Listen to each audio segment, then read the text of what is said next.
Good morning and welcome to everyone. Chairman Bonomack has personal business in California today, and it is going to prevent her from joining us, and we look forward to her quick return next week. So I would like to begin today, as I said, by welcoming each of you and by yielding myself time for an opening statement.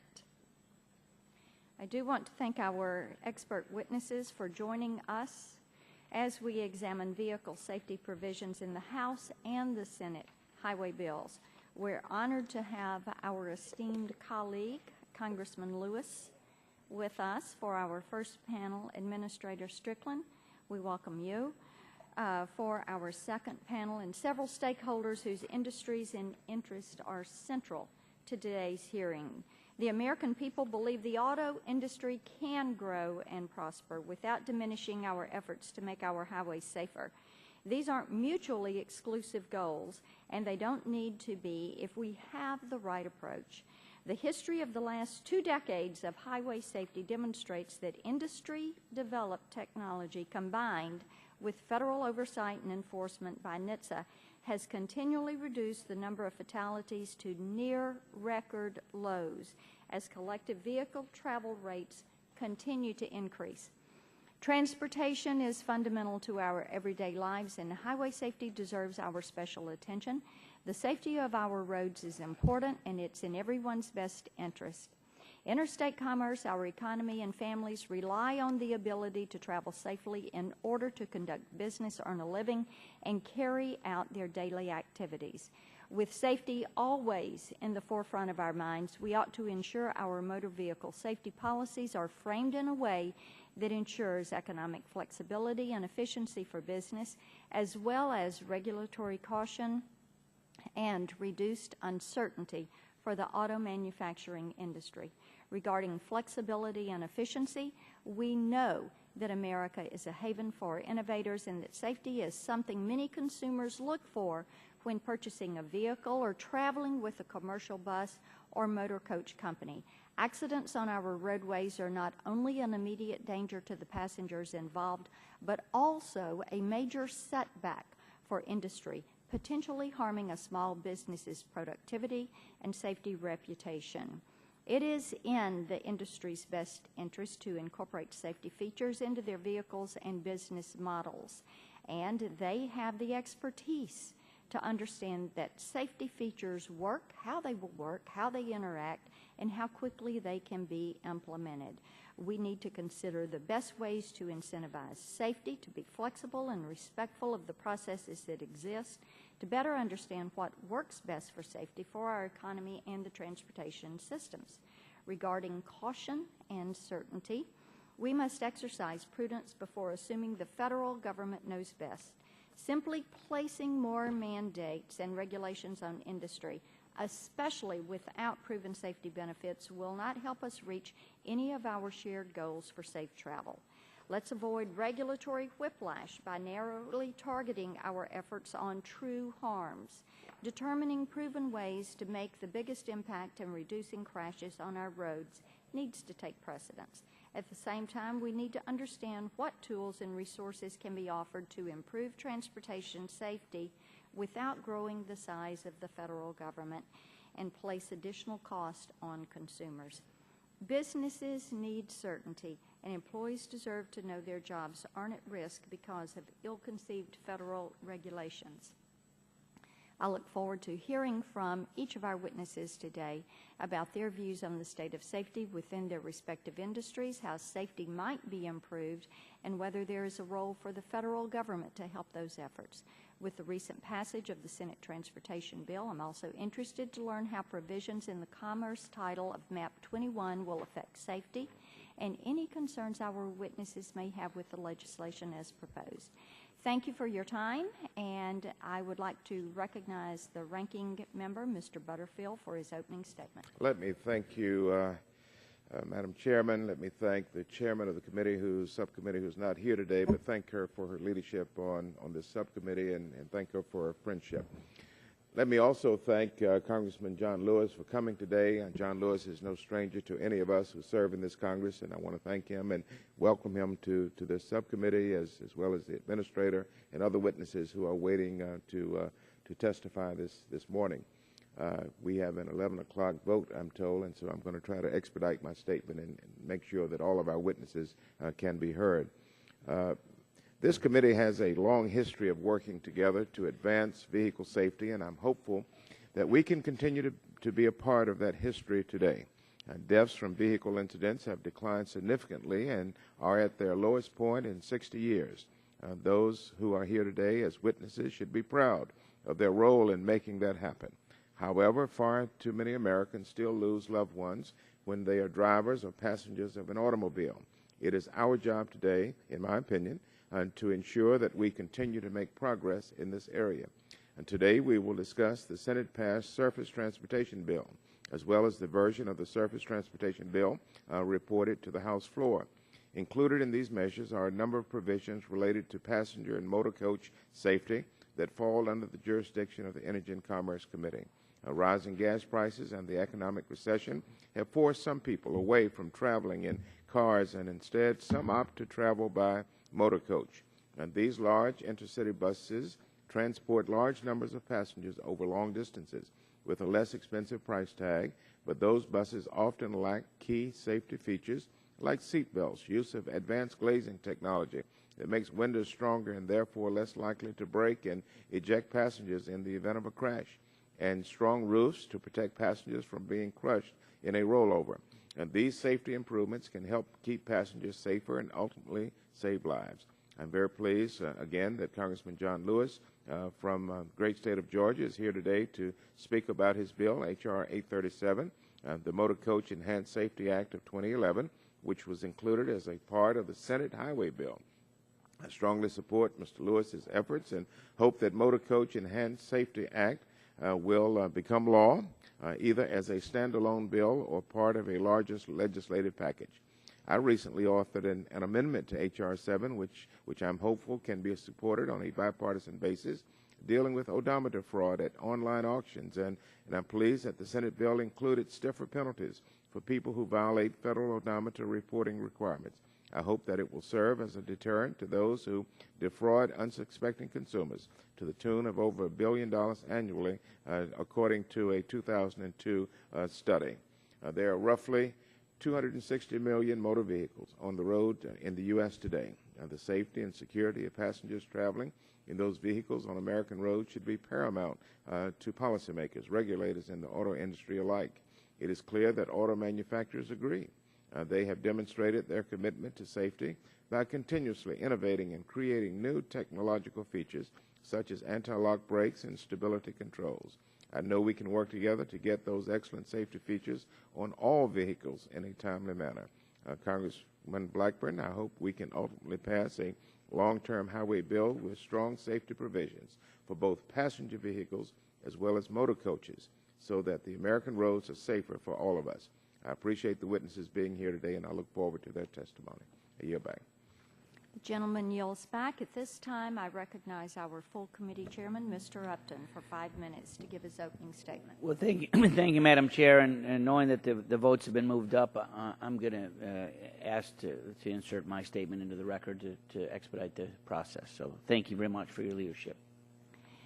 Thank you. And at this time, I recognize the ranking member of the full committee, Mr. Waxman, for his opening statement. Thank you, Madam Chair, and Ranking Member Butterfield for holding this hearing.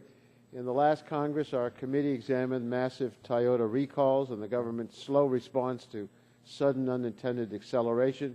We examined the reforms needed at NHTSA. The committee passed the Motor Vehicle Safety Act, which I introduced to make sure NHTSA has the expertise to keep pace with emerging technologies and stronger enforcement authority to ensure timely and effective recalls.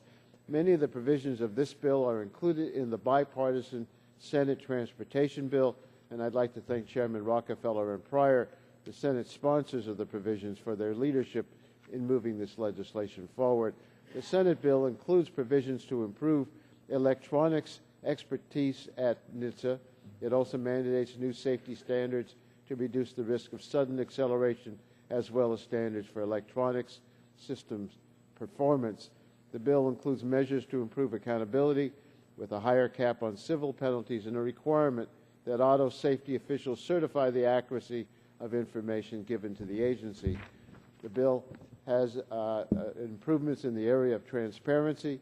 It would give consumers easier access to recall information, safety bulletins prepared by manufacturers, and the early warning data companies submit to help NHTSA identify defect trends.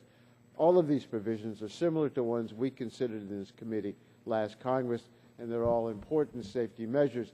In addition, the Senate reauthorization bill requires important new standards for child safety seats and booster seats in particular. It has mandates for strong motor coach safety standards that are desperately needed but have languished at NHTSA for years. I'd like to thank my colleague, Congressman John Lewis, for his steadfast efforts to press for action on this issue. Let me close by thanking Administrator Strickland for his testimony today.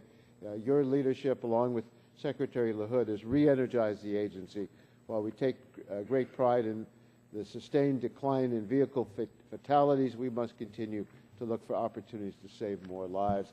I'd like to now yield the balance of my time to our colleague, Ms. Schakowsky. I thank the gentleman for yielding. I want to reiterate that the Senate has passed a transportation bill that has a number of key safety provisions that will keep consumers safe, including children.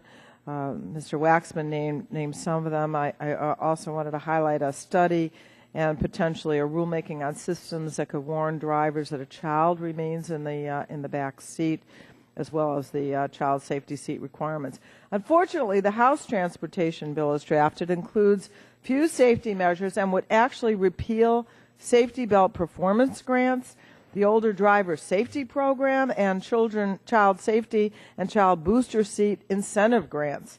So I hope this hearing today will highlight the importance of the provisions of the Senate bill, and the other party will reconsider their approach here in the House. Auto safety should be a bipartisan issue. I shouldn't say just. 4 years ago, I worked closely with Representative Peter King to enact the Cameron-Gulbranson Kids Transportation Safety Act. That bill mandated a rear visibility rule, and we are anxiously awaiting finalization of that this year, and of course it will save lives. The Senate bill, with its many safety initiatives, passed by an overwhelming vote, has been mentioned, 74-22, and there is no reason we can't move auto safety forward in a similar way here in the House. I hope we do it immediately, and I yield back to Mr. Waxman. I thank the gentleman for yielding back. We're going to have 3 panels today. As always, each witness has prepared an opening statement. The full statement will be in the record. You will have 5 minutes for summarizing your remarks. Our first panel, of course, is our colleague, Congressman John Lewis, and we are delighted to have you here. You are recognized for 5 minutes, and as always, punch the button to turn on the mic. Watch the timer. When it turns yellow, you're going to have 1 minute for a wrap-up, and we are delighted that you're here, and you may begin. Well, thank you very much, Chairwoman Blackburn, Ranking Member Butterfield, and members of the committee. Thank you for the opportunity to testify today. On March 2nd, 2007, an accident in my congressional district made headlines across the country. A charter bus carrying the Buffington University baseball team careened off a closed exit and crashed onto Highway I-75 in downtown Atlanta, Georgia. It was devastating. 7 of the 35 passengers lost their lives on that terrible day. A university, a community, parents, teachers, teammates, and friends mourned. News outlets across the country asked, why did this happen? How can we prevent this from occurring again? A few days later, my office received a phone call from Dr. Jerry Solomon, saying one of the leading surgeons who treated the players, he knew that the graded doctors, this is Greater Hospital, one of the best trauma centers in America. These graded doctors could have saved more life if only the team had not been thrown out of their seats and ejected from the bus. Dr. Solomon explained his painful work trying to save lives and do the patchwork. He felt strongly that much of it could have been prevented if only they had been wearing seatbelts. He stated that countless lives could have been saved had Congress acted years ago. He was furious at our inaction. He knew what his job was and demanded that we do ours. As a nation, we learn time and time again that motor coach accidents are rare, but when they occur, the consequences are severe. The National Transportation Safety Board recommended time and time again that Congress enact stronger, comprehensive motor coach bus safety standards. Since that terrible dark day in downtown Atlanta, there have been 120 accidents across the country. 120. Some are small and are quick birds on the local news, but others like the tragedy in Sherman, Texas, the Bronx in New York, East Brunswick, New Jersey, High Point, North Carolina, or most recent in Clinton, Montana. Send a deadly reminder that Congress need to act, and we need to act now. For me, buses are very important. They're personal. Madam Chair, I traveled for 6 years from rural Alabama through Montgomery, through Birmingham to Nashville, Tennessee, from 1957 to 63 on my way to school. I grew up taking motor coach buses, again in Alabama, in Georgia, in Tennessee, in Virginia, in the Carolinas. Dr. Martin Luther King Jr. sent me a bus ticket to meet him for the first time in 1958 when I was 18. And I later joined thousands of freedom riders to desegregate interstate commerce. I know all too well that buses are the lifeline of our nation.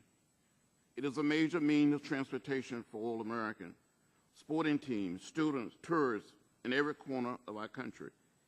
It is so wrong to push for them. Is it so wrong to push for them to be safe? It is the right thing to do. It is the necessary thing to do.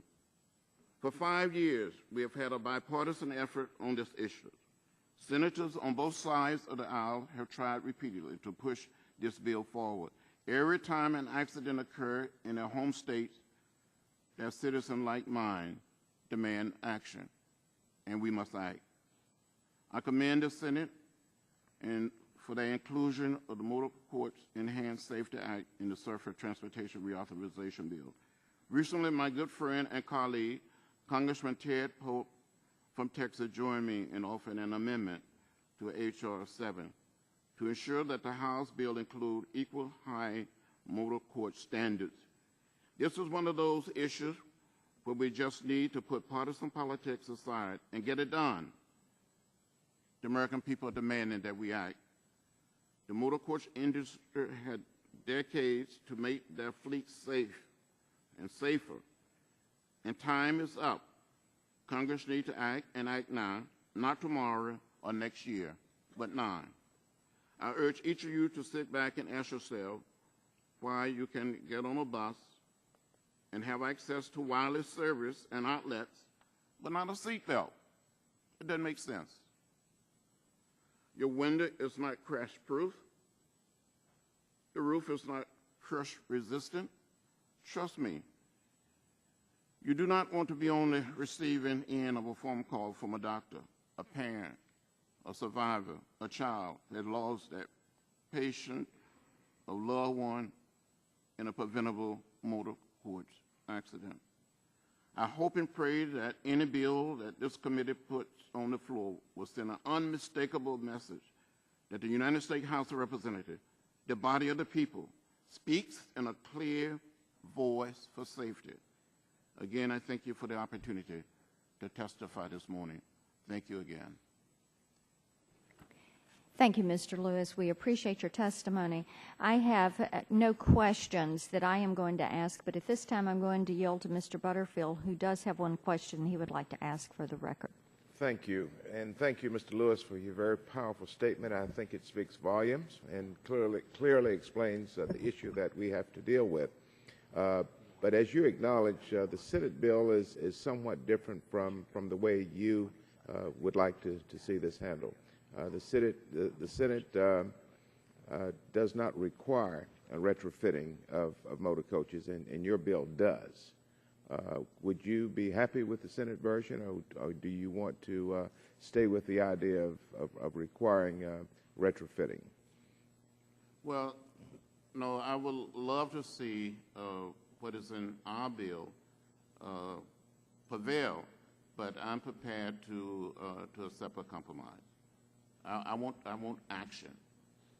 All right. All right. That's my question. Straight to the point. Thank you. I yield back.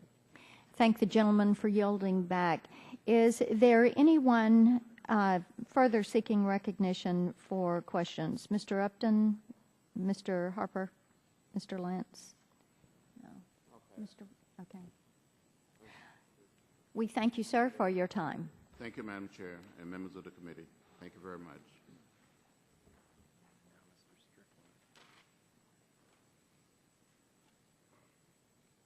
Thank you, sir. Mr. Strickland?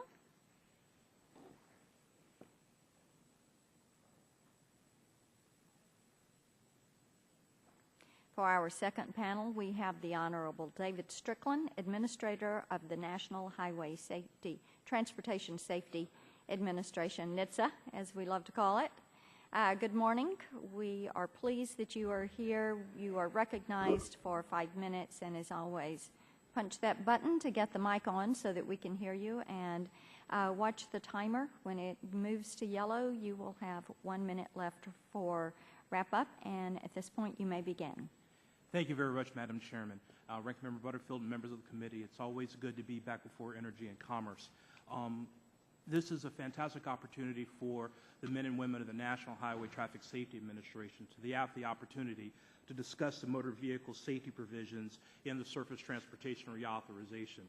I could definitely speak with some experience here in terms of the amount of effort it takes to get one of these bills done. I had the pleasure and honor to serve as a staffer on the Senate Commerce Committee during the work on Safety Lou, so I definitely appreciate the task before you and happy to be of assistance along with my staff at any time that you ask. As you know, last year, the nation continued a long-term downward trend in traffic-related fatalities. In 2010, there were 32,885 motor vehicle-related fatalities, a 24% reduction compared to 2005 and the lowest level since 1949. For all of us at the agency, this trend is encouraging, but almost 33,000 people losing their lives in motor vehicle crashes is a toll that is way too heavy. The National Highway Traffic Safety Administration is working across multiple fronts to save lives and reduce traffic-related injuries. We continue to promote responsible driver behavior to reduce alcohol-impaired driving and to encourage the use of seatbelts. We are also working vigorously to meet the new challenge of distracted driving. At the same time, we are exploring new emerging technologies that have the potential to prevent crashes from happening in the first place, which frankly is the moonshot for dealing with all of our fatalities on the roads. As I discuss more fully in my written testimony, the Senate has included a number of provisions that would permit the agency to ensure motor vehicle and equipment safety on a broader basis than we can today, including the authority to address safety hazards caused by some imported motor vehicle equipment, greater consumer protection against safety defects or non-compliance from manufacturers who file for bankruptcy, and increases in the total amount of civil penalties that NHTSA can seek for safety-related violations. To further strengthen our safety mission, we seek additional authority in several areas, including the authority to require action by used car dealers or rental car companies with regard to recalled vehicles, clarification of authority over safety-related aspects of distracting portable electronic devices in vehicles, and the direct appellate review of recall orders to ensure that manufacturers may challenge orders while avoiding lengthy district court trials during which there is no recall in effect to protect consumers. We at the agency believe that these straightforward clarifications of authority would enable us to address timely safety concerns on our roadways. For example, The authority to notify consumers of recall issues before they purchase a used vehicle or rent a car could easily protect consumers and provide real-world safety benefits. Here is a second example. The agency recently proposed visual manual driver distraction guidelines. These guidelines are designed for vehicle manufacturers to consider as they introduce electronic devices into these vehicles. However, the agency needs clarification of its authority concerning the safety aspects of external devices that can also distract drivers inside the vehicle. Here again, clarification of the agency's authority to do so is an important element in furthering the safety of those devices.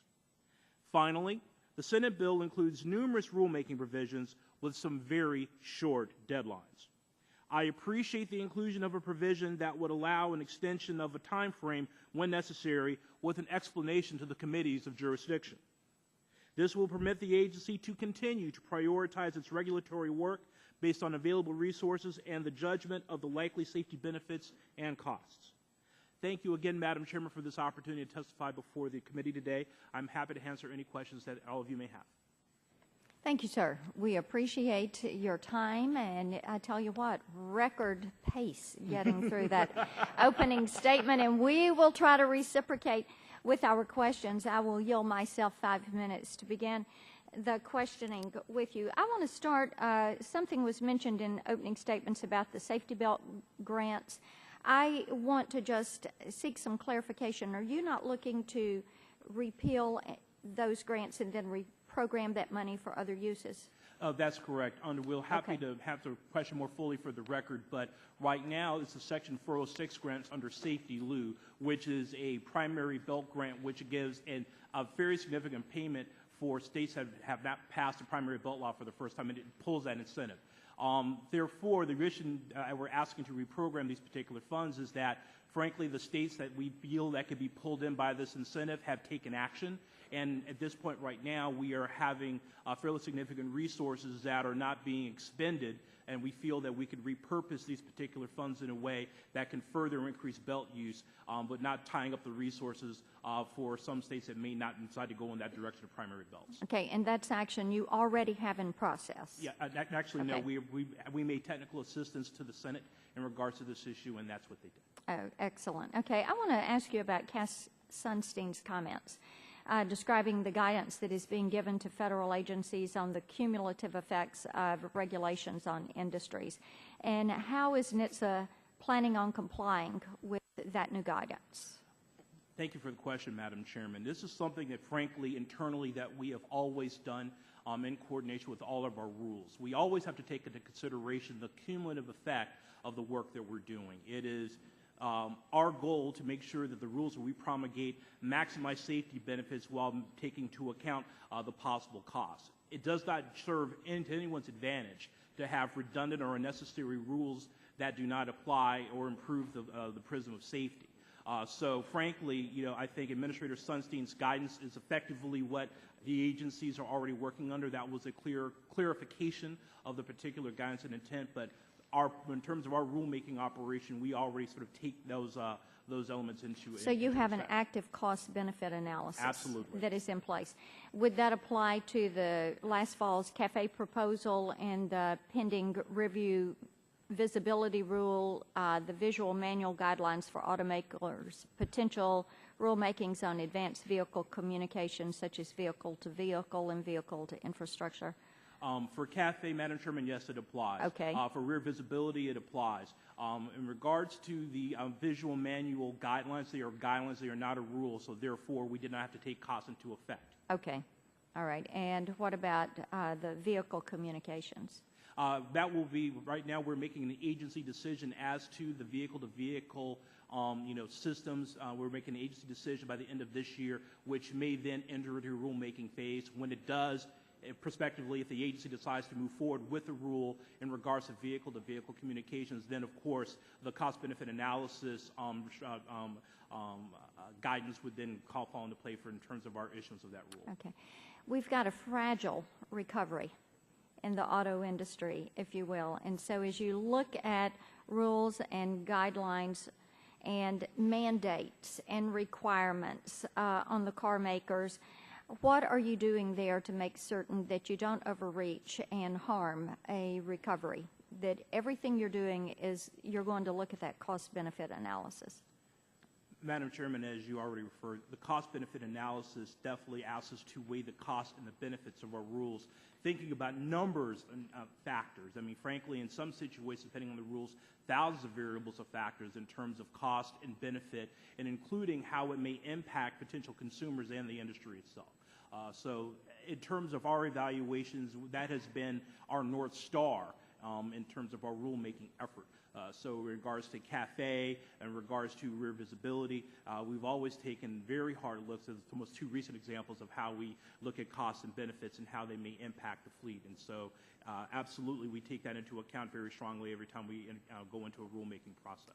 You noted in your testimony that you all are already working on many of the items that are in the Senate bill. That is correct. And of those mandates that are there, the standards that they're looking to mandate, how many are you already working on? Well, there's several. We'll get back to you on the record specifically for the complete That would be number. helpful.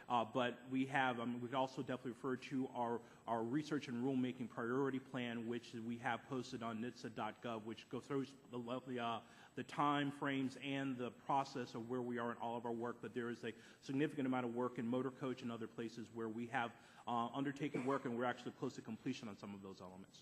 Thank you. My time has expired. I recognize Mr. Butterfield. Thank you. In 2009, NHTSA issued a motor coach safety action plan. I'm sure you're familiar with that. Building off of NTSB recommendations, the plan set rulemaking priorities for crash avoidance, seat belts, fire safety, emergency egress, and ejection mitigation. A timeline for addressing these priorities was outlined in the agency's 2011-2013 Rulemaking and Research Priority Plan.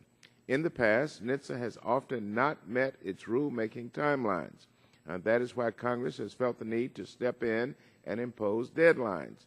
Regardless of whether the Senate bill becomes law, how do you intend to stick to your deadlines?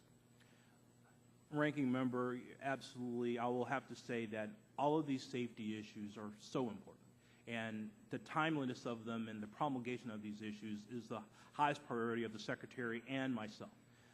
We always have to recognize that this work has to be based on sound science, sound engineering principles, and frankly, there is a notion of sometimes the chaos theory and the unknown in terms of the work, in terms of how we promulgate these rules. However, we have very close to completion on a number of these rules, such as the mandatory seatbelt rule for motor coaches. We're on the edge of working on and possibly promulgating a proposal for electronic stability control in heavy-duty vehicles, for example, for roof crush structures and vehicle stringency for motor coaches. We are very close to working on that as well. So I appreciate the fact that we are well overdue. It is the Secretary's commitment and my commitment that we hold to our deadlines and that we issue these rules in a timely manner. A notice of proposed rulemaking on the seatbelt standard was released in August of 2010, and the comment period closed about 18 months ago. What is the status of this rulemaking? Right now, it is over. It is over at the Office of Management and Budget. We hope that this rule will be issued fairly soon in 2012. Let me ask you about school buses. I just learned recently that school buses don't fit within the definition of motor coach. Is that correct? That's in term, and that's. I guess the question is, motor coach as an over-the-road bus versus school bus. There are definitional differences. And is there any type of conversation ongoing about whether or not these safety features should be included on school buses? And the reason I ask that, and it's been so long ago, and I don't expect anyone to remember it, but in my congressional district, I guess 25 or 30 years ago, there was an awful school bus accident in which all of the children on the bus were actually killed. And the conversation back then and remains in that small community, you know, about seatbelts on school buses. Well, school buses, sir, we have actually taken action on in terms of we have permitted the states may go forward and they may individually decide to mandate belts on buses within their particular states or jurisdictions. There is not a national rule mandating belts on school buses, or it's not part of the current rulemaking undertaking for motor coaches. The reason is this. The safest form of transportation for children is a school bus, period. There's probably a handful of deaths a year, maybe I think 7 or 8 fatalities per year because of school bus crashes, and most of those are for children that are struck outside of the bus. In terms of the actual bus crashes, I think the average would be 1 to 2 children per year, versus the hundreds of thousands of miles that are traveled and the thousands and thousands of children that are carried by school buses. Adding the belts on the buses may actually decrease the number of buses available for children to ride, which would actually increase the number of fatalities of children because they'll be forced to taking passenger cars. There is the structure of compartmentalization in buses protects children, and frankly, the cost and the benefits of having the belts on buses, the agency feels that is not the appropriate measure at this time. We feel that adding belts on buses decrease the number of buses and thereby would increase the risk of children driving in passenger cars. All right, in the interest of time, I think I'm going to yield back. I had one more, but I'm going to yield back. Thank you, Mr. Butterfield. Would you like to submit that one for the record, just to get a response in writing? Sure, sir. Okay. Yeah. We will do so accordingly. At this time, I recognize Mr. Harper for 5 minutes. Thank you, Madam Chair. Mr. Strickland, thank you for being here and taking this time. I'm sure you were looking at fun things to do, and this was at the top of your list, but we appreciate your time. You know, one of the big safety concerns seems to be texting while driving. That is the complaint I hear more than anything else back home, and it is something that we certainly tell our friends and staff don't do that. We appreciate that. It's certainly something coming in from the airport Monday. We almost observed a major wreck on interstate coming in from Reagan National, where there was a work truck stop, and it was clear they were not paying attention, and it was within a foot or two of plowing into the back of a stopped work truck. So, you know, it is a great concern every day for us on how we're going to address those issues. One of the questions, I know there's some talk about maybe blocking cell phone usage of drivers. Is that something that you're looking at, any aspect of that, or just texting? Well, thank you for the question, Mr. Harper. The Secretary's leadership over the past 3 years on distraction has really sort of given, frankly, the entire country leadership and guidance on this emerging threat, from his work on the 2 distraction summits and, frankly, his direction to all the modal administrations, including mine, on things that we could do to address distraction risks in our particular modes of vehicles. Clearly, the usage of devices in motor vehicles poses a very significant threat. We lost over 3,000 people in 2010 to distraction-related crashes. Mm-hmm. In terms of your question regarding technologies that may be used to intervene, we are looking at several possible technology pipelines as possibilities for further research. But right now, we're really focused on our distraction plan, which the first element is the visual manual guidelines that are right now in the proposal and comment period, and that closes on April 24th. And then our next work will begin then on pneumatic devices and then voice commands or cognitive impact of using these devices. Is there any plan, or do you support, I know some localities have cell phone bans, mm-hmm. you know, in driving. Is that something that you're looking at technology-wise to restrict driver usage of cell phones? At this point right now, our review of the technologies, we don't see a viable pathway technologically for cell phone blocking, because the thing called spillover, you have, say, a jamming signal in a vehicle. It doesn't stay in one vehicle. It spreads to other vehicles. There's a similar issue. It's corollary, but not necessarily directly connected, where I know in the penal system that they're looking at possibly having cell phone jammers to keep prisoners from using cell phones. And they have the very same issues. It spills out and over well outside of the borders of the jail and impacts actual consumers. Okay. So in terms of that particular issue, we don't see particular promise in that technology, but we are not sort of on a pathway of analysis of trying to figure out a technological way to stop cell phone usage in a car. We're not doing that type of thing. Of course, distracted driving has been an issue since the first AM radio got put in the first car. Yes, sir. And so I know that we certainly don't want to interfere with anyone's ability to enjoy themselves while they're driving, but the texting is certainly something that we're interested in working on to Well, thank you, Mr. to work with you on that particular issue. Well, the one other thing I'd like to definitely underscore, Mr. Harper, I think you made a very good point. You know, distraction is more than just a phone. Distraction is more than just an Android device or whatever the case may be. There is an element of personal responsibility. It has to be involved with every driver. So as much as we're working on making sure the vehicle doesn't create more risk, it's also important to underscore that it makes sure that people recognize that your only job behind the wheel is to drive. So thank you very much for noting that, sir. Okay, and I'll yield back the balance of my time.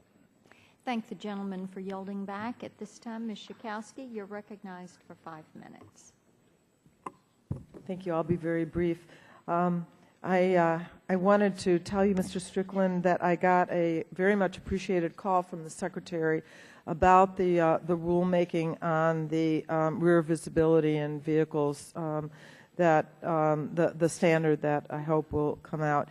And while I'm disappointed that it didn't come out in February as it was originally scheduled, he explained his absolute commitment to getting it done. So just for the record, I wanted to thank you, and I also wanted you to comment on your commitment to issuing a strong rule and whether it is at all possible to move up that timeline.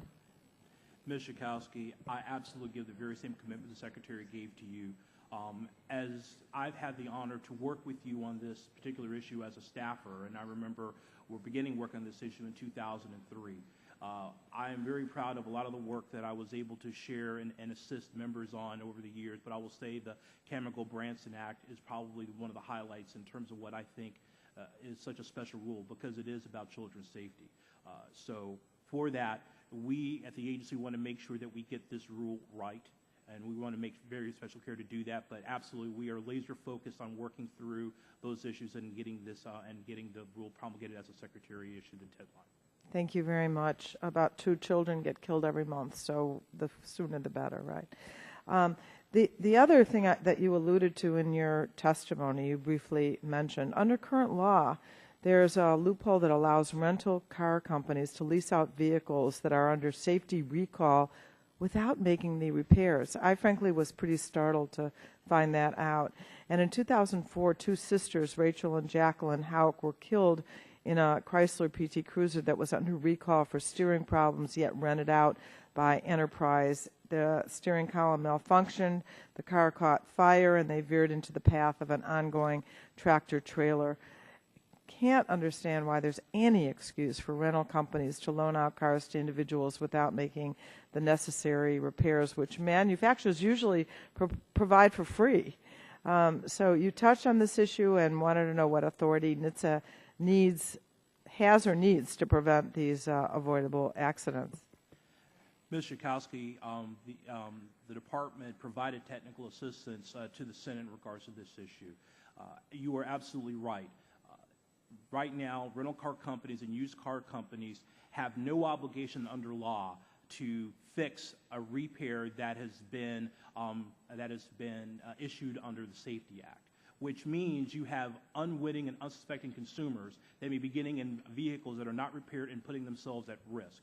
These companies are in the stream of commerce, and I don't think that any consumer whatsoever should have an expectation or worry that the next car they rent may not be properly repaired and put their lives at risk. So we very much support the proposition of giving this authority under the Motor Vehicle Safety Act to then cross-apply our enforcement authority over rental car companies and used car dealers so that we can make sure that these cars get repaired. Thank you very much, and once again, thank you for all the work that you have done on the rear visibility rule, and I hope that we'll see it as soon as possible. Thank you. Thank you, Ms. Schakowsky. Thank the gentlelady for yielding back, and at this time I recognize Mr. Guthrie for 5 minutes. Hey, thank you for coming here today. Appreciate having you. Thank you, sir. Looking at the Senate Highway Bill, it has a lot of new requirements that you're going to have to put forth.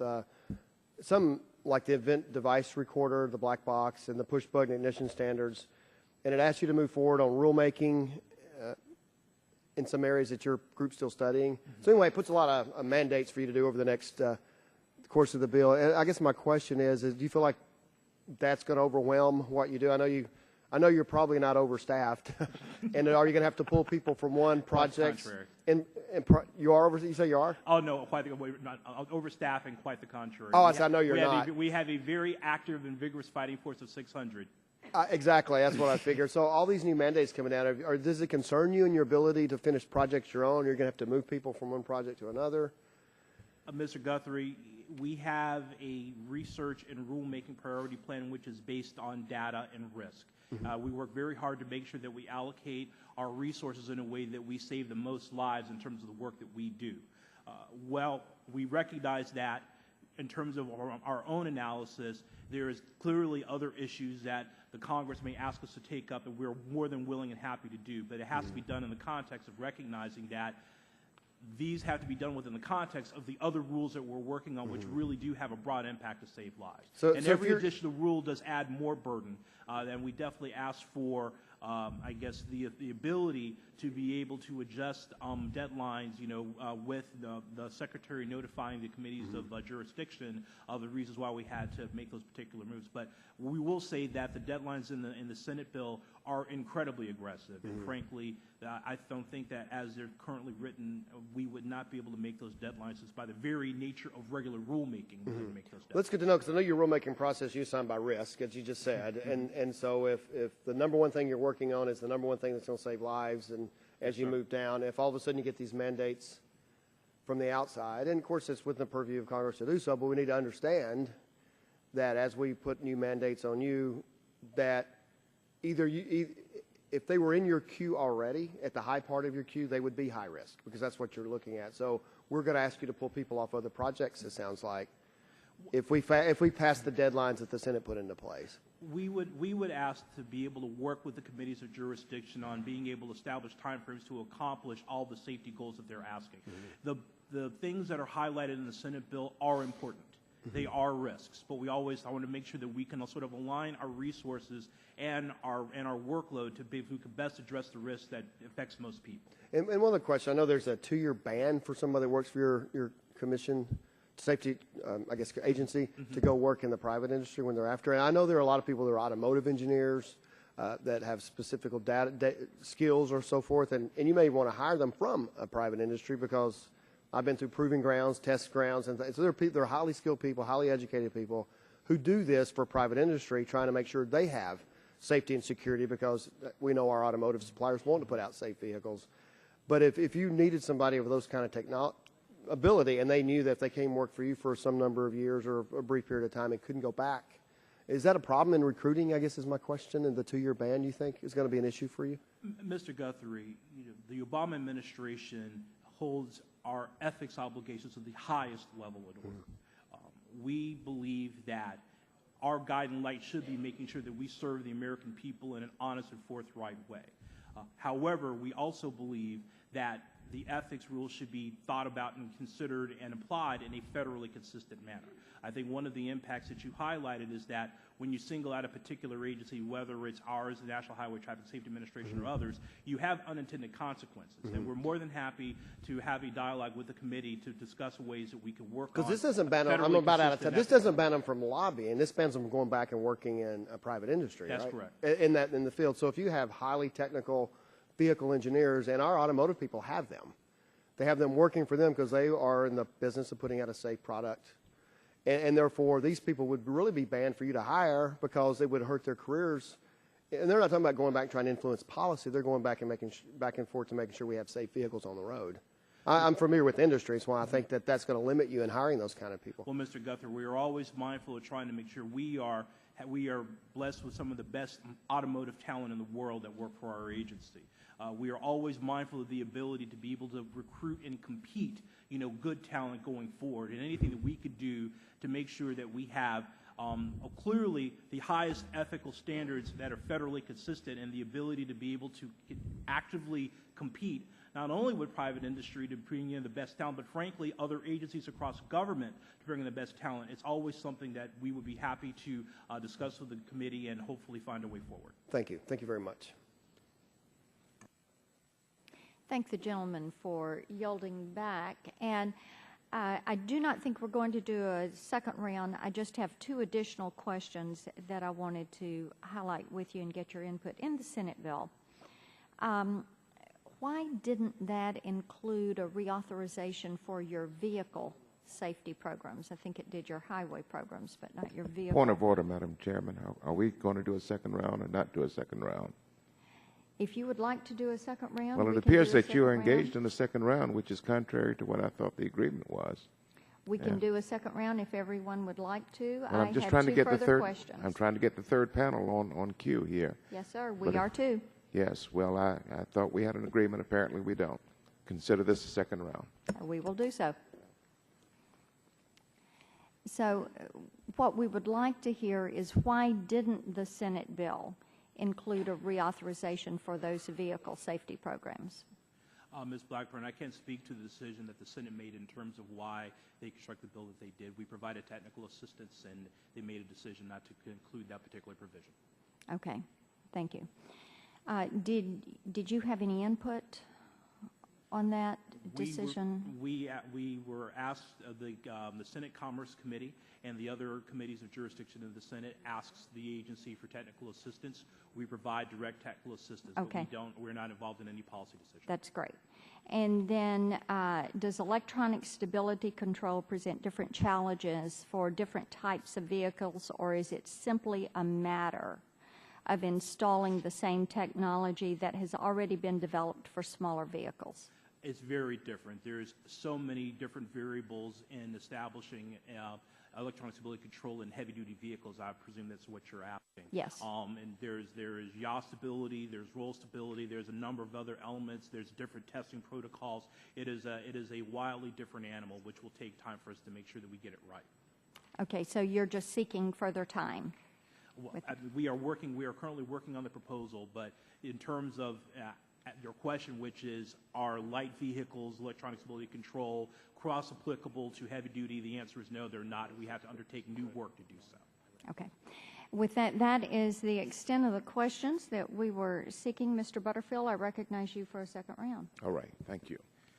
Administrator, in previous testimony to this committee, you have expressed concern that the maximum civil penalty the agency can seek from a manufacturer is set in the statute at only $15 million per case, which adjusted for inflation comes to a little over $7 million in today's dollars. In 2010, NHTSA assessed the maximum allowable penalties at the time against Toyota, 16.4 in one case, 16 million in another, for a total of $32 million. NHTSA noted in a letter to the company that without this cap, Toyota could have been assessed penalties for $13.8 billion.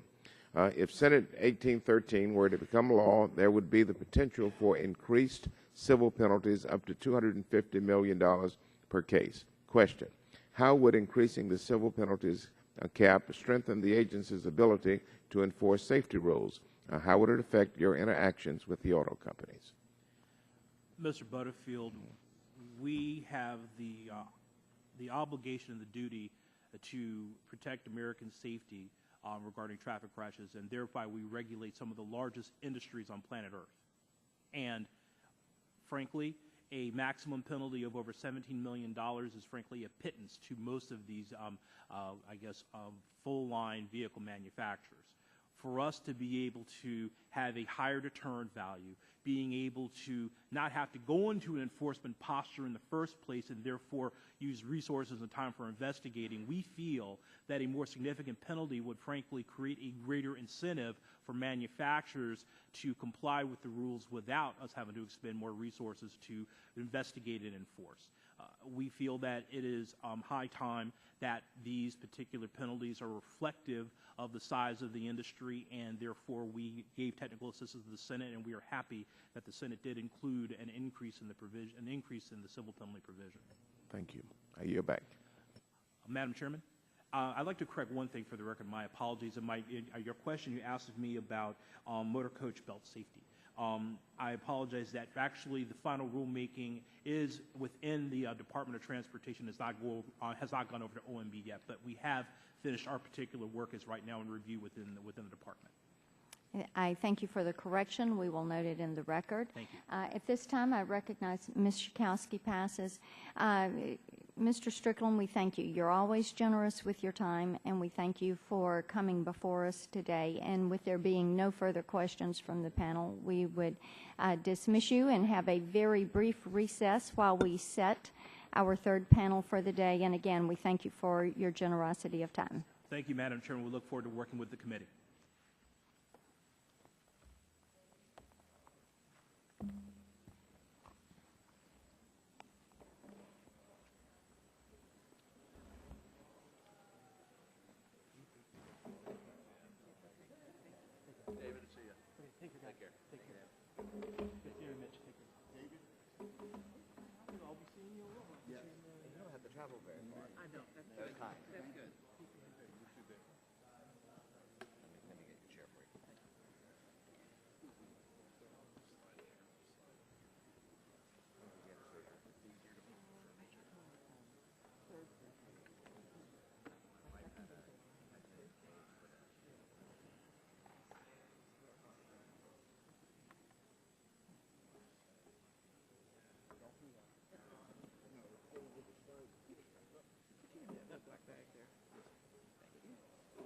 Hopefully I won't have to dig into it, but there you go. In case.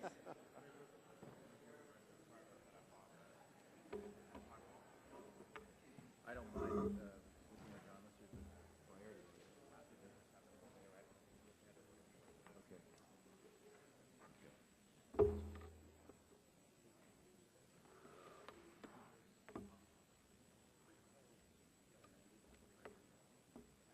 Thank you. Thanks a lot.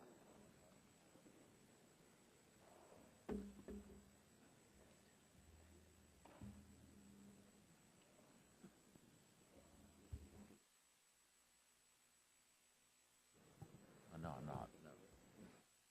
For our third panel and our witnesses for the third panel, we are moving right along this morning. So Mr. Butterfield was just saying, well, if we had 3 minutes for each opening statement, we could do this in 18 minutes, but we will not rush you. We will not rush you, I assure you. Our witnesses in the order that they will give us their testimony this morning: Mitch Bainwall, who is the President and CEO of the Alliance of Automobile Manufacturers. Next is Michael Stanton. He's the President and CEO of Global Automakers. Our third witness, Victor Pera, President and CEO of United Motor Coach Association. Our fourth witness, Peter Pantusco, President and CEO of the American Bus Association. Our fifth witness is the Honorable Joan Claybrook, former NHTSA Administrator and Consumer Co-Chair of Advocates for Highway and Auto Safety. Our final witness is Amy Gadia, Senior Policy Counsel at Consumers Union, Political and Action from Consumer Reports. We are delighted that each of you are here. We thank you for your time and for the preparation in your testimony.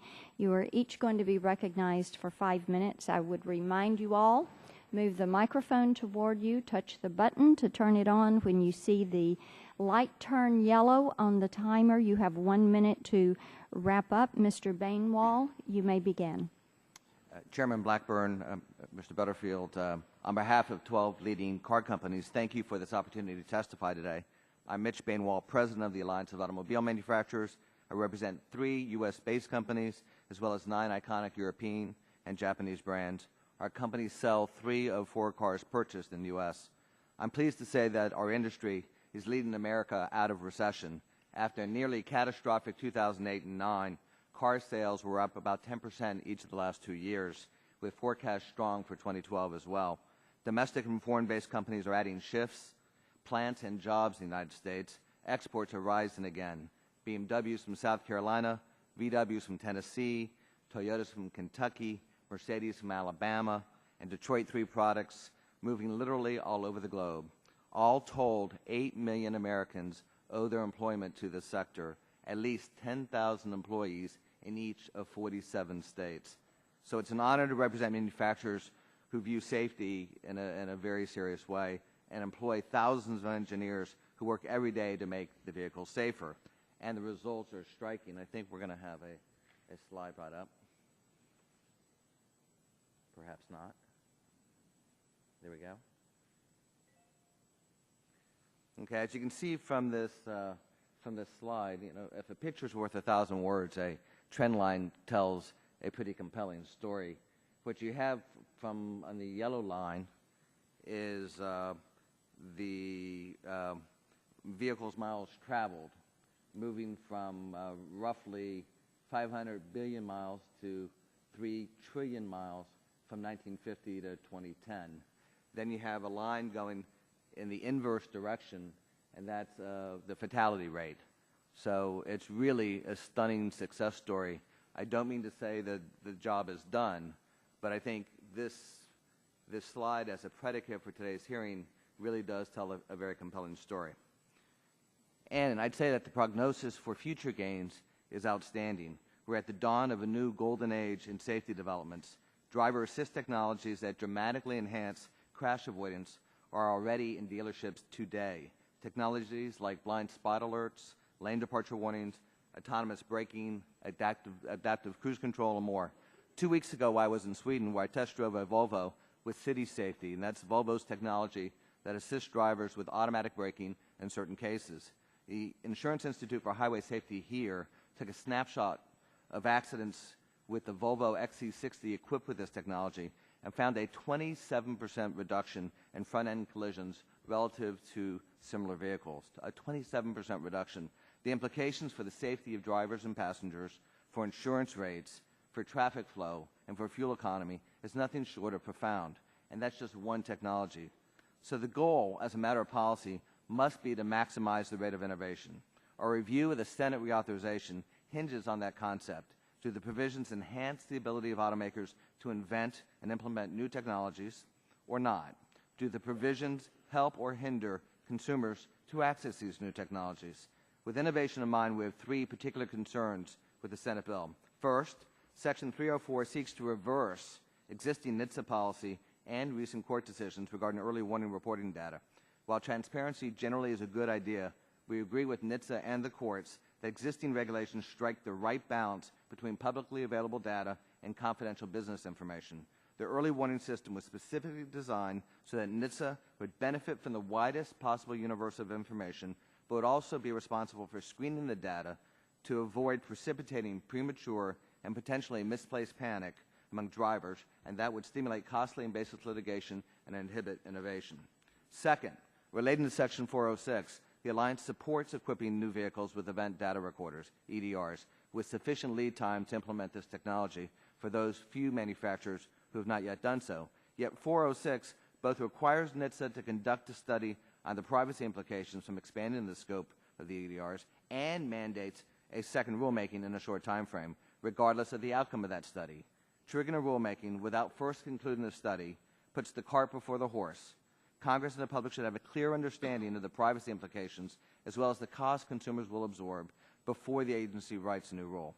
And third, the Senate bill targets the auto industry in a baseless, counterproductive, and punitive fashion. It sends a signal to auto employees throughout this country that policymakers are hostile to the sector by imposing civil penalties 15 times the magnitude of penalties facing other manufacturers, also large businesses of consumer products. The rationale for the super penalty is flawed. Its imposition would damage our ability to compete and provide jobs, and it would divert resources that would be better spent in innovation. Today, the average car on the road is about 11 years old. That average car doesn't have electronic stability control. It doesn't have sophisticated airbags. It doesn't have features like voice control to keep eyes on the road and hands on the wheel. It doesn't have the new driver assist technologies that I spoke about. The average car probably gets mileage 20% worse than today's cars that are comparable. And it doesn't have current advanced environmental controls. The illustration makes a very simple point. The best thing we can do for consumers is not just facilitate innovation, but facilitate replacing old cars with new cars. For safety, for the environment, for the health of the economy, we should make cars as as affordable as possible. That, of course, means that we have to be careful not to price cars out of reach with noble intent, but counterproductive regulatory access. Many thanks for this chance to participate. Thank the gentleman for yielding back. Mr. Stanton, you're recognized. Yes, and in the spirit of Mr. Butterfield's suggestion, I will be brief. I do want to note that the provisions that are in the House and the Senate bill that extend incentive grant funding for programs to improve safety belt use and implement alcohol and impaired driving measures, countermeasures are extremely important. We believe these programs should be funded. Generally, where the Senate has prescribed something, but NHTSA is already proceeding with rulemaking, we would support the continuation of the NHTSA rulemaking, and this includes things such as brake pedal override, push-button ignition systems, mandatory installation of EDRs, and pedal placement, which they're looking at. We think that's appropriately a research project and not subject for rulemaking at this time. There are a couple of provisions in the Senate bill, though, that are problematic. The bill proposes increases in noncompliance penalties reaching levels that are disproportionately higher than those under other current regulatory laws. Vehicle manufacturers take their safety compliance obligations extremely seriously, and the substantial increase in the penalty amounts seems to be unnecessarily and unfairly punitive. The bill would also create a presumption in favor of public disclosure of manufacturer-submitted information relating to potential defects. This information is manufacturing quality data which has substantial competitive value. This matter has been previously and carefully considered by the agency and the courts, and we see no need to revise the balance that has been struck. The Senate bill would also add an additional civil penalty to existing criminal penalties for submitting false information and reports to NHTSA. Layering additional civil fines on top potential criminal penalties for making false statements to the government is unnecessary and unlikely to enhance motor vehicle safety. And also, the section on event data recorders is overly prescriptive. NHTSA currently has several rulemaking proceedings underway or planned to address these matters. It would be more appropriate to allow NHTSA to complete its investigations and issue rules based upon a full and comprehensive analysis of these complex matters. And finally, we believe it would be premature for Congress to mandate changes to the NHTSA recall process. NHTSA is conducting a comprehensive review of the recall process based on the Government Accountability's June 15, 2011 report. Congress should refrain from imposing any new mandates on the recall process without benefit of this review. Thank you, ma'am. I thank the gentleman. Mr. Pantuso, you're recognized. Madam Chairman, thank you for holding this hearing. ABA has been working to make bus travel safer for many years. We worked with the late Congressman Paul Gilmore and in recent years with Congressman Bill Schuster on legislation that has really formed the basis for H.R. 7's safety provisions. ABA represents 4,000 members. 800 of those are bus companies representing 60% of all the private motor coaches on the road today. Our members provide a variety of transportation services, including schedule service, charter and tour, and commuter service, and the industry provides more than 270 million passenger trips annually. It's clear that the bus industry is the safest form of surface transportation. However, accidents do happen, and we know that one fatality is one too many. ABA has reaffirmed our support for full implementation of DOT's Motor Coach Safety Action Plan. We provide members safety ratings on our website to assist consumers in finding safe bus companies, and we regularly review their records and ask unsafe companies to leave the association. ABA and its members believe there should be seat belts on new motor coaches. Our public comments submitted to NHTSA on this regulation are very clear. We agree with proponents of S 1813 that advanced window glazing, roof crush strength, emergency egress, fire detection and suppression, and stability control must be studied. If appropriate rulemakings are required, they must be initiated if they find problems in their research. But however, the time limits in the Senate bill are just too tight. NHTSA's recent multi-year experience in developing a seatbelt standard serves as a prime example of why adequate time is needed to structure a science-based approach which includes proper research and testing to save lives. And I want to stress this point. Our goal is to save lives and ensure the viability of our industry, not to promulgate one-size-fits-all rules. Automobiles and airplanes both have seat belts, but both are very different types of belts, seats, and restraint systems. ABA is concerned that S 1813's rush to get new rules out will take precedence over issuing the right rules. ABA also believes that NHTSA's multiple motor coach rulemakings should be done in concert with one another. What we don't want to see is a rulemaking's conclusion that negates a prior rulemaking's safety benefits.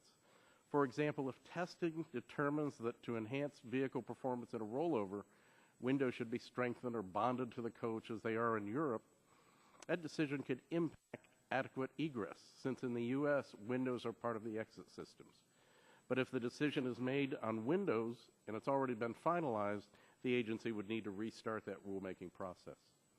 The Senate bill also allows NHTSA to order retrofits of motor coaches that could force a complete re-engineering of the vehicle and force many small businesses out of business.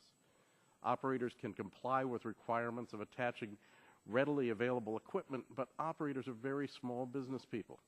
And much like you or I, they can no more be expected to remanufacture a coach than we could re-engineer the vehicle that we purchase.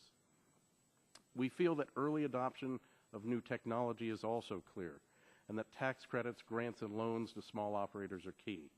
Without this support, the operators will have to bear the brunt of as much as $70,000 in additional capital costs and unfunded mandates. ABA is concerned that the Senate bill does not have any provision for operators' liability protection in those cases where the bus operator is compliant with current federal mandates. Please know that our differences with some of the provisions of S. 1813 does not diminish our desire for a strong and robust bus safety provisions. In conclusion, Madam Chairman, I suggest that there must be also an increase in safety enforcement of existing regulations. Inconsistent enforcement has enabled illegal carriers to operate freely in too many markets. FMCSA must be given the authority to adequately close companies and to impound their buses if need be. Data shows that more than half of the motor coach fatalities that have taken place over the past decade were caused either by known unsafe carriers or illegal carriers, and these fatalities should have never occurred. We applaud FMCSA for its current enforcement actions, including the safety sweeps by a combined federal, state, and local task force, and we know that working together with this committee and other committees that we could make the safest form of surface transportation even safer. Thank you. Thank the gentleman. Mr. Para. Thank you, Chairman Blackburn, Ranking Member Butterfield, members of the committee. I appreciate you calling this hearing today and the opportunity to appear before this committee and represent the bus and motor coach industry. This committee has a long and distinguished record of promoting vehicle safety and lies at the center of this nation's discourse on best practices to achieve safe and efficient travel. On behalf of the United Motor Coach Association, it is my goal to provide the committee our perspective on the bus and motor coach safety provisions included in the American Energy and Infrastructure Jobs Act, H.R. 7, as reported by the House Transportation Infrastructure Committee, and those of S. 1813, the Moving Ahead for Progress in the 21st Century, as passed by the Senate last week. Founded in 1971, the United Motor Coach Association is the nation's largest association of bus and motor coach companies and industry suppliers, with over 1,200 members located across North America. Membership represents the full spectrum of bus and motor coach operations, from small family charter and tour to nationwide scheduled and commuter service operations. The United States Small Business Administration estimates that over 90% of the privately owned bus and motor coach companies meet the definition of a small business. Motor coaches have one of the strongest safety records amongst all modes of transportation, with an average of only 20 fatalities a year. While even one fatality is one fatality too many, the motor coach industry operates in an environment that yields over 32,000 fatalities annually, representing less than 1/10 of 1% of those fatalities. UMA believes the best way to ensure improved safety is to enforce existing federal motor carrier safety regulations and support safety initiatives that are backed by science, research, and testing. While with a life expectancy of well over 20 years, a modern motor coach represents a financial investment of $500,000 to $600,000. Consequently, our industry demands vehicles that offer the best-known design and construction that protects their passengers operationally from unforeseen accidents. UMA steadfastly welcomes changes in motor coach occupant protection. However, those changes must be founded by science and testing by appropriate federal agencies.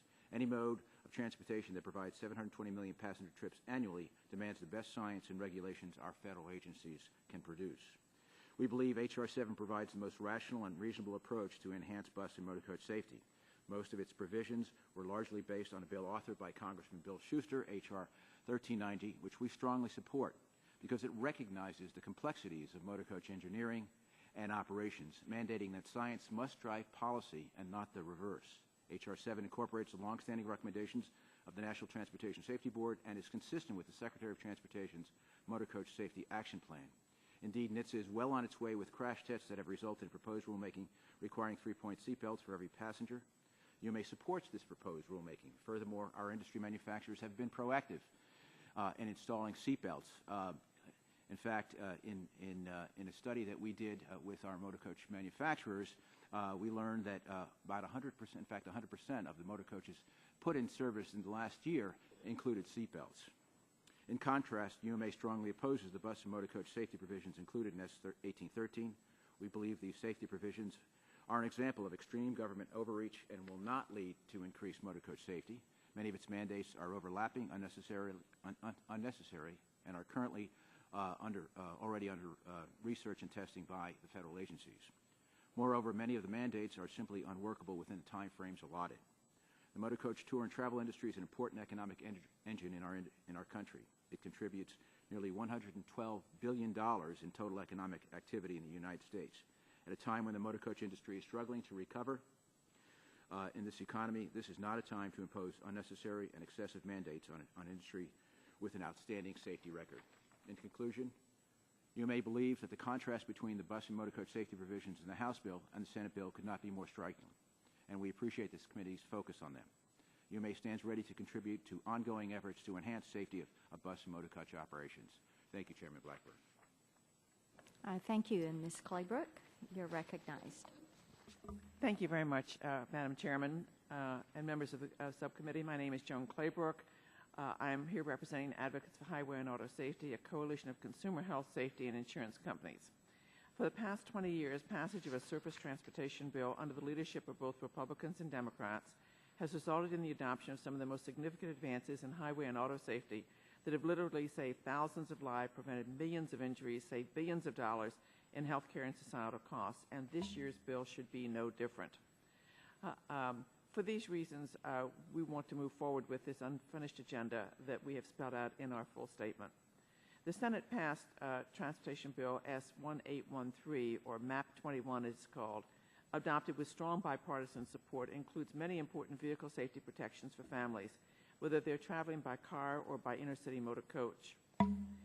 The MAP bill, which we support, requires NHTSA to issue new safety standards to ensure complex electronic systems that control the vehicle meet minimum quality and safety concerns, as they must today in aircraft. Other provisions would require vehicle brake systems that can always overrun accelerator control and foot pedals for the brake and accelerator that are not located too closely together. Additionally, the bill would ensure consumers have better access to agency information about safety-related data, recalls, and defects. Other provisions address whistleblower protection, conflicts of interest by former NHTSA employees, and corporate accountability for document submissions to ensure that government safety investigations proceed without impediment. It also directs agency actions to better protect children inside impact crashes, improve child restraint anchoring systems, increase seatbelt usage with rear seatbelt reminders, and address the risk of horrific death among young children inadvertently left behind in hot vehicles. Nearly 725 million motor coach trips are taken annually, almost matching the number of airline trips taken annually. As one of my colleagues here said, motor coaches stay on the highway for about 20 years. So when you make an improvement of safety in the motor coach, it's going to do safety protection for people day after day, year after year after year. And the total cost of the Senate bill is 10 cents a trip. I'm sure that every American would be willing to pay 10 cents a trip to be assured of the safety protections in that Senate bill. Unfortunately, motor coaches are not held to the same high safety standard as passenger vehicles or commercial aviation today. Because motor coaches carry up to 55 passengers when a crash does occur, it is both catastrophic and it is deadly. Attached to my statement is a chart describing over 178 motor coach crashes since 1990 that have killed 317 people and injured 3,000. For more than 40 years, the National Transportation Safety Board, that we rely on for these issues, has investigated fatal motor coach crashes and issued numerous recommendations, many on the agency's most wanted list, most wanted to be installed in new vehicles. Yet these recommendations to improve occupant protection in a crash have been ignored or delayed at the Department of Transportation. We know what to do to protect them, the people who ride in these buses, and enactment of the MAP 21 directs DOT to take actions with many reasonable deadlines on many of the most critical NTSB recommendations. The motor coach safety language adopted by the Senate includes what we call the Greyhound Compromise, which was negotiated and agreed to last summer. Not only did Greyhound endorse the occupant protection provisions of the bill, but Mr. David Leach, Greyhound's CEO, stood with family members, senators of both parties, and safety groups and stated that these improvements should be adopted industry-wide and that Greyhound supported, quote, the strongest safety legislation, unquote, not, quote, the weakest. The most effective legislation to correct deadly and dangerous deficiencies is contained in MAP 21. My prepared statement goes into great detail about this and compares the provisions with H.R. 7. Unfortunately, motor coach safety provisions in H.R. 7 are not as comprehensive or specific and include unnecessary delays and protracted deadlines. On the other hand, the Greyhound Compromise requires timely action on key NTSB recommendations that will ensure passengers are protected with seat belts, anti-ejection, window glazing, roof crush protection, tire pressure monitoring systems, and rollover prevention technology. And I would say that rollover is the source of most severe cause of injury in over 50% of these crashes. These safety technologies are affordable, costing, as I mentioned, a dime per passenger trip, and are already available as optional equipment by motor coach manufacturers who do not oppose the Senate bill. There's no excuse for delaying any longer. We strongly urge the subcommittee to support the provisions of MAP 21. Thank you so much for the opportunity to testify. Thank you, Ms. Claybrook. Ms. Gadia? Good morning, Chairman Blackburn. And Slide the microphone a little closer to you. Is that better? That's perfect. Good morning, Chairman Blackburn and Ranking Member Butterfield. My name is Ami Gadia, and I am Senior Policy Counsel with Consumers Union, the public policy and advocacy arm of Consumer Reports. CU believes that the vehicle safety provisions passed by the Senate as a part of its surface transportation bill will provide NHTSA with critical new authorities to help promote consumer vehicle safety. However, CU also believes that there are ways in which the Senate language can be further strengthened to address certain critical consumer safety issues and urges the House to include these additional provisions in its own bill. CU supports the requirement that NHTSA issue rules regarding vehicle stopping distance, brake override, and pedal placement. We have recommended the issuance of safety standards in these areas for several years and believe that their adoption will provide important safety features in passenger vehicles. We are also glad to see a proposal to establish a Council for Vehicle Electronics, Vehicle Software, and Emerging Technologies, and a proposal to require NHTSA to set a performance standard for electronic systems in cars. We support the provisions for grants to states that enact and enforce anti-distracted driving laws and graduated driver's licensing laws for teenagers. We also strongly support a requirement that NHTSA prioritize the setting of new safety standards for car seats for children, as well as prioritize performing new research into emerging child safety concerns. CU applauds provisions making improvements to NHTSA's public database of consumer safety reports. This database is a vital tool for NHTSA, automakers, safety advocates, and the public to identify emerging hazard trends. This tool, in turn, can help save lives. However, this database has not been as consumer-friendly or as organized as it could be. The Senate-passed bill changes this by requiring NHTSA to improve the database's organization, functionality, and searchability. Consumers will also benefit if NHTSA makes vehicle recall information available on the web, and if the agency makes this recall information searchable by make, model, and VIN. All of these changes will make a big difference for consumers seeking information about the safety of the cars they own or plan to purchase. Recall efficacy is another important issue. According to NHTSA, the average consumer response rate to vehicle recalls is roughly 70%. Giving NHTSA the authority to require manufacturers to issue additional recall notices and to take additional steps to locate and notify each individual registered as the owner or lessee can also help improve recall completion rates, thereby helping to make our roads safer. We also support making data gathered under NHTSA's early warning reporting system available to the public. We have previously recommended that consumer complaint numbers submitted by manufacturers to NHTSA under the EWR system should be made public by NHTSA and should be easily searchable. Requiring EDRs or event data recorders in all new cars from model year 2015 onwards with appropriate privacy controls and disclosures will mean that more of these data can help police and accident investigators reconstruct what happened in a crash. Finally, in the event that a manufacturer violates the law, raising the maximum civil penalty that NHTSA could levy for violations from $17 million to $250 million will help act as a deterrent against future violations that imperil public safety. It should be noted that the $250 million figure is the outermost limit of what NHTSA could possibly fine a company for a series of violations.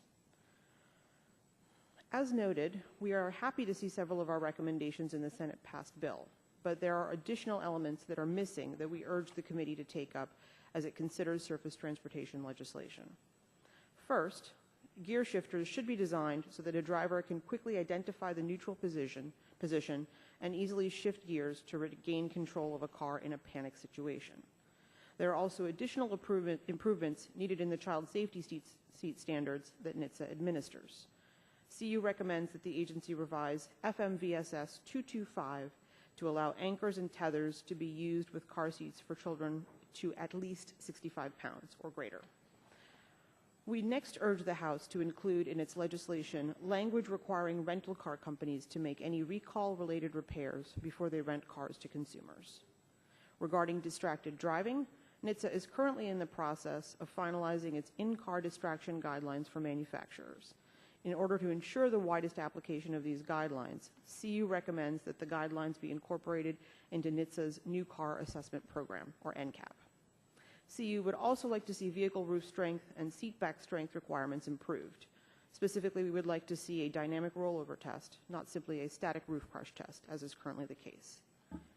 As the House moves forward with its consideration of its own bill, CU urges you to include those provisions described in your legislation, as well as the additional provisions we have described. We thank the committee for the opportunity to present our recommendations and look forward to assisting you as you move forward.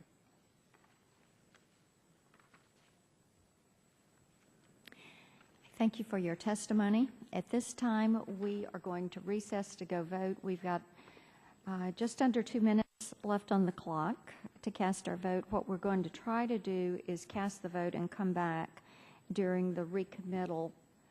We'll see how that works when we get to the floor. We've got 3 amendment votes and then a recommittal. So our goal is to not hold you needlessly. We do have some questions we would like to get on the record.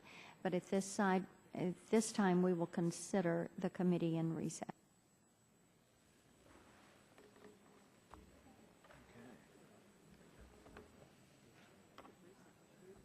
Thank you. This was my mother's, and it was made in 1950 in a little tiny store up in northern Maine that went around and they collected stones off the beach in the 40s and 50s, and then they started making them with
criminal penalties, first of all, in this statute. And that is a fabulous deterrent because no executive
I will call us back into order in session. Thank you all for bearing with us, and recognize myself for 5 minutes for questions. Mr. Bainwall, Mr. Stanton, would like to begin with you. We've talked about the safety mandates in the Senate bill. Mr. Strickland has talked about some of the safety guidelines. I know many of those came from the industry, but I want to look specifically at the safety mandates that are in the Senate version of the bill right now. And what I would like to know, going back to your comment, Mr. Bainwall, about affordability of safe cars, what would these mandates, what would they add to the sticker price of a new car? And then how do the new regulatory mandates affect your efforts and your abilities to develop and implement your own safety technologies that you bring forward through R&D?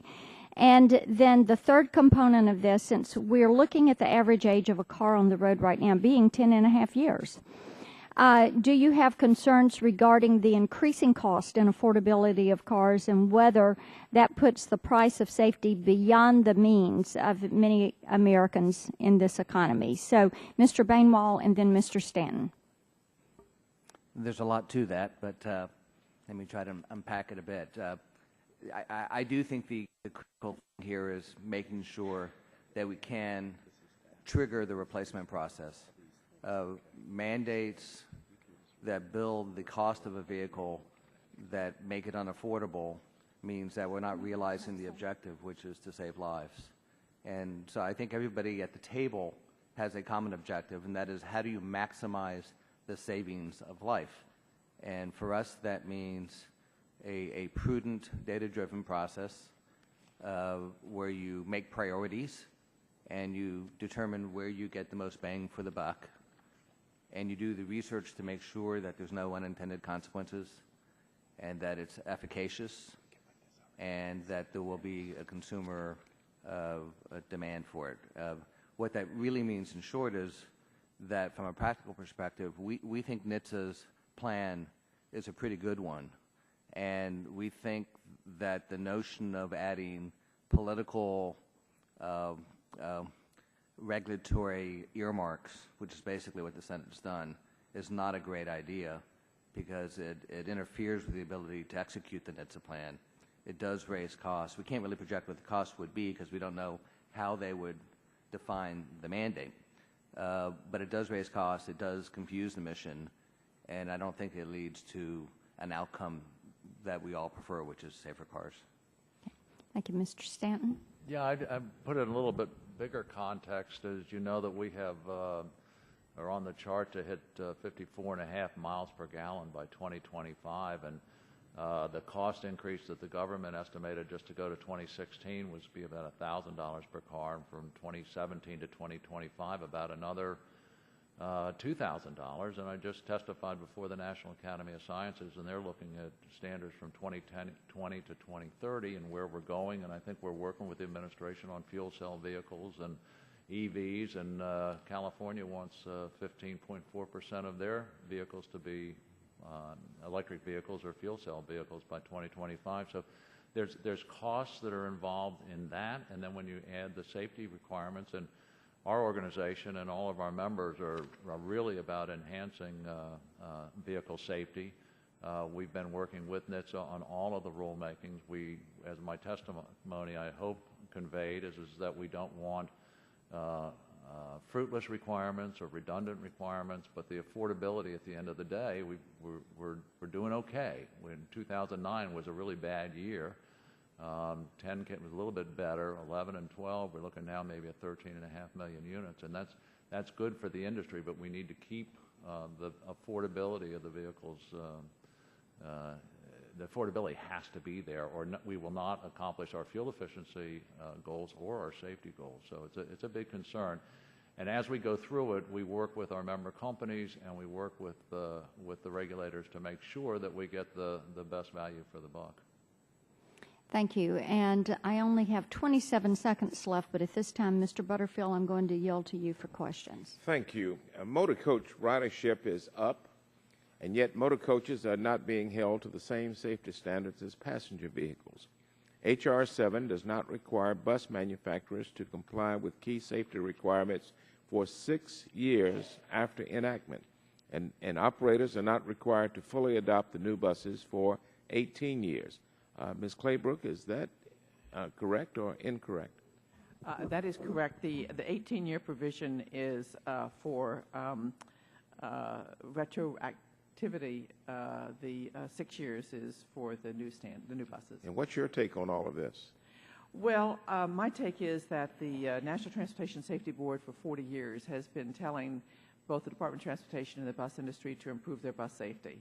And very, very little has ever happened.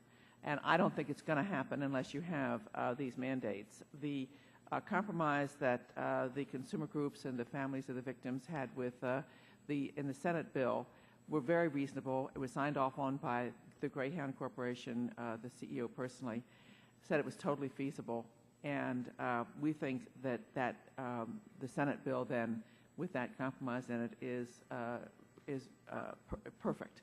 And that anything less than that is unfortunate. And as I mentioned, the cost of the Senate bill is 10 cents per passenger. This is an industry that has huge numbers of passenger riders every year. These buses last for 20 years. If you fix them up, they're going to provide safety again and again and again, day after day after day. And so it's well worth the investment. Thank you. She will have time. All right.